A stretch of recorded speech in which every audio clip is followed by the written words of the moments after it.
Les trous noirs sont les objets les plus étranges et terrifiants de notre univers. Que se passerait-il si je vous jetais dedans? Je le pense vraiment. On raconte qu'Einstein appelait ces monstres l'endroit où Dieu a divisé par zéro en prédisant leur existence. Il ne croyait même pas vraiment qu'ils existaient dans notre univers, mais nous les avons trouvés. Alors allons-y.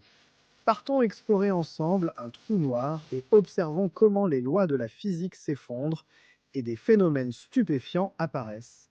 Maintenant, pendant que vous regardez cette vidéo, je veux que vous vous souveniez d'une seule chose, ce n'est pas de la science-fiction, c'est de la vraie physique.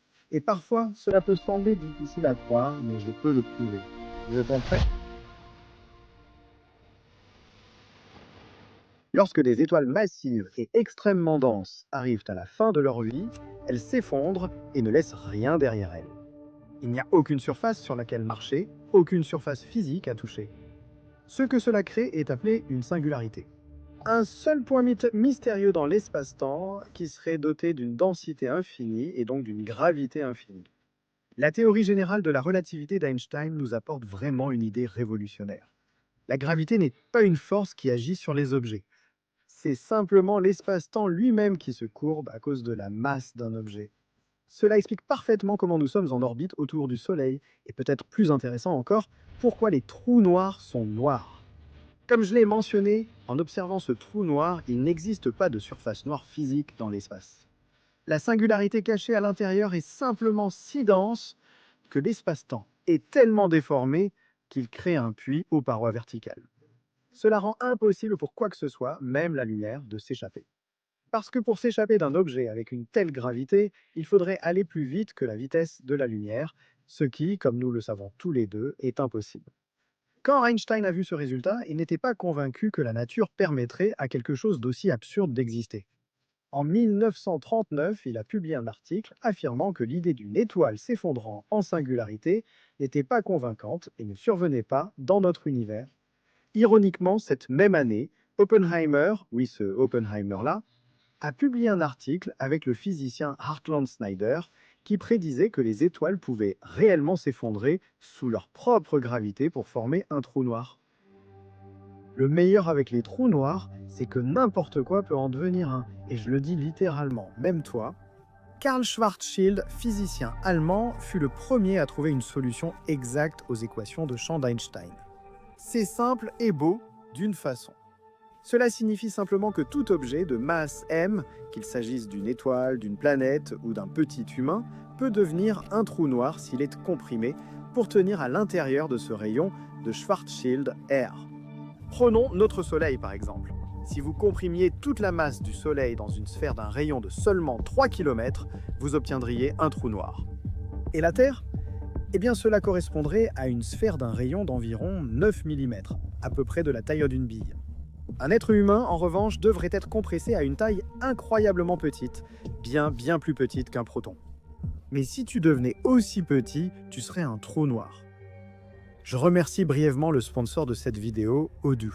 Odoo est un logiciel de gestion d'entreprise tout en un qui offre aux entrepreneurs une gamme de plus de 45 applications. Par exemple, imaginons que je veuille vendre ce petit gars en produits dérivés. Tout ce que j'ai à faire, c'est de m'inscrire sur Odoo et d'utiliser leur créateur de boutique en ligne. Je choisis le type d'entreprise et l'objectif, une palette de couleurs où j'en crée une en téléchargeant mon logo, puis je sélectionne les pages, fonctionnalités et enfin un thème. En seulement 4 étapes, j'ai une belle boutique en ligne prête à vendre. Ensuite, je dois simplement ajouter un produit en cliquant ici et en ajoutant des détails comme son nom, son prix, des codes barres si nécessaire et des photos. Et voilà, c'est en ligne. Vous pouvez faire quelques ajustements en ajoutant par exemple une description et c'est prêt à être vendu.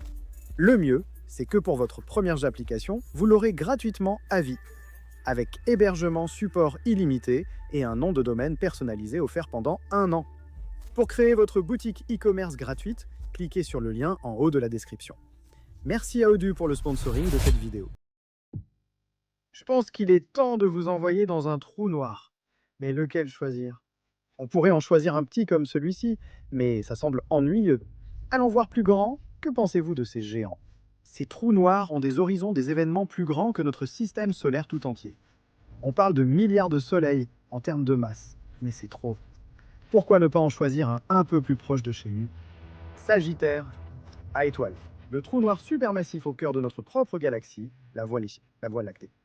Vous êtes en orbite autour de lui en ce moment, et c'est l'un des deux seuls trous noirs dont nous avons pris une photo. Supposons que vous et moi volions jusque-là et que nous garions le vaisseau spatial à 1 billion de mètres de l'horizon des événements. Nous vous enverrons vers le trou noir et, pendant votre chute, je resterai à bord pour observer. Mais voici le fait clé. La relativité générale nous dit que la façon dont le temps est vécu par une personne près d'un trou noir peut être radicalement différente, car l'espace-temps est tellement intensément déformé par le trou noir. On l'a vu dans Interstellar. Donc pour garder la notion du temps, nous te donnons une montre spéciale qui t'indiquera combien de temps s'est écoulé de ton point de vue et du mien resté sur le vaisseau. Nous synchronisons la montre et tu pars pour ton voyage vers le trou noir. Au début de ton voyage, tu vois le monstre lointain engloutir rapidement de la matière, ce qui la surchauffe à cause de la friction. Cette simulation aurait pris plus de 10 ans à tourner sur un ordinateur portable classique. Dans la réalité, le disque serait d'une couleur bleu vif, voire blanche. Et dans ce cas, il a été rendu orange pour des raisons de visibilité. Vous regardez votre montre pour la première fois. En 30 minutes, vous avez parcouru 0,1% de la distance vers l'horizon des événements. J'ai récupéré 11 secondes à bord du vaisseau. Ce n'est pas mal. Nous nous rapprochons maintenant. La courbure de l'espace-temps autour du trou noir crée divers effets visuels étranges. Les rayons lumineux des côtés et de l'arrière du trou noir sont courbés autour avant d'atteindre votre œil. Vérifions l'heure. Vous êtes parti depuis 2 heures et avez parcouru 1,4% du trajet. Je suis maintenant en avance de 44 secondes à bord du vaisseau. C'est un peu inquiétant, mais rien de fou. L'ombre du trou noir, cette région sombre au centre, semble grandir plus vite que ce à quoi on devrait s'attendre. Encore une fois, c'est à cause de cet effet de lentille gravitationnelle qui courbe les rayons lumineux qui normalement passeraient à côté de vous pour les amener jusqu'à votre rétine. Après un long moment, vous regardez enfin de nouveau votre montre et ce que vous découvrez vous terrifie. De votre point de vue, vous êtes parti il y a 12 heures. Mais pour moi, rester à bord du vaisseau, je vous observe dériver vers le trou noir depuis près de 15 heures et demie. Nous approchons, les choses vont devenir assez étranges. Mais avant d'atteindre le point de non-retour, vous tombez sur un endroit étrange et apparemment magique. Si vous étiez figé dans le temps à cet endroit précis et que vous regardiez autour de vous, vous n'en croiriez pas vos yeux. Vous êtes arrivé à la sphère de Photon, peut-être l'endroit le plus étrange de notre univers connu. C'est une région de l'espace autour du trou noir où la gravité est parfaitement équilibrée, de sorte que la lumière peut réellement orbiter autour du trou noir. Il ne s'agit pas de matière émettant ou réfléchissant la lumière, mais des photons de lumière eux-mêmes coincés en orbite. Si cette lumière se déplace tangentiellement au trou noir, elle peut orbiter, mais la moindre variation de trajectoire fera tomber les photons dans le trou noir ou les fera s'échapper dans l'espace. Dans ces conditions très spécifiques, si vous restiez figé à la sphère de photons et que vous regardiez autour de vous, vous verriez des images miroirs de vous-même qui vous tournent le dos. Vous verriez plusieurs copies de l'arrière de votre tête fixant l'espace. Vous vous voyez littéralement, en quelque sorte, debout juste à côté de vous en temps réel, sans aucune technologie ni rien, simplement grâce à la courbure de l'espace-temps lui-même.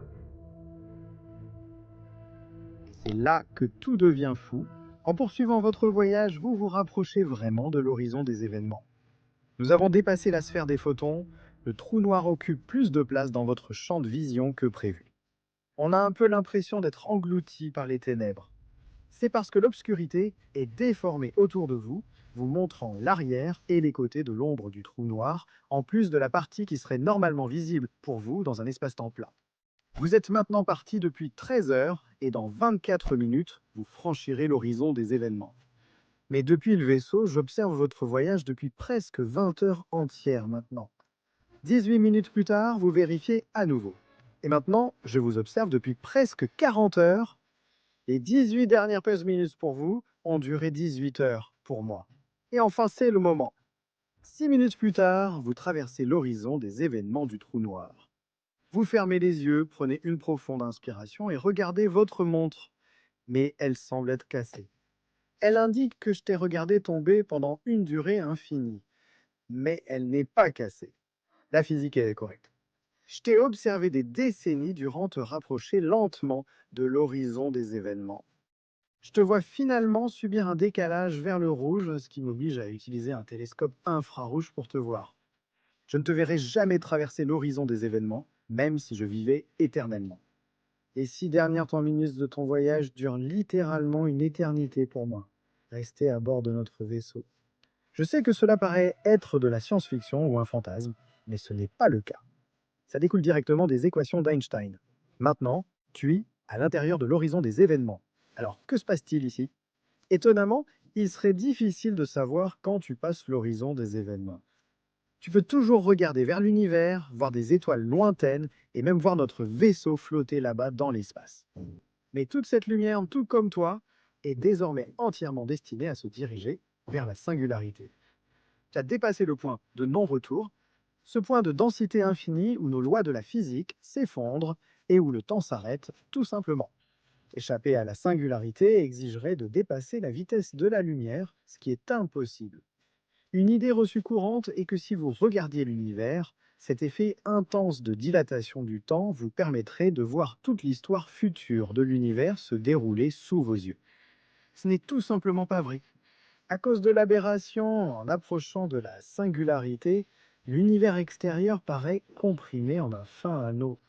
Enfin, une fois assez proche de la singularité, vos pieds seraient étirés devant vous, disloquant votre corps par le processus appelé spaghettification.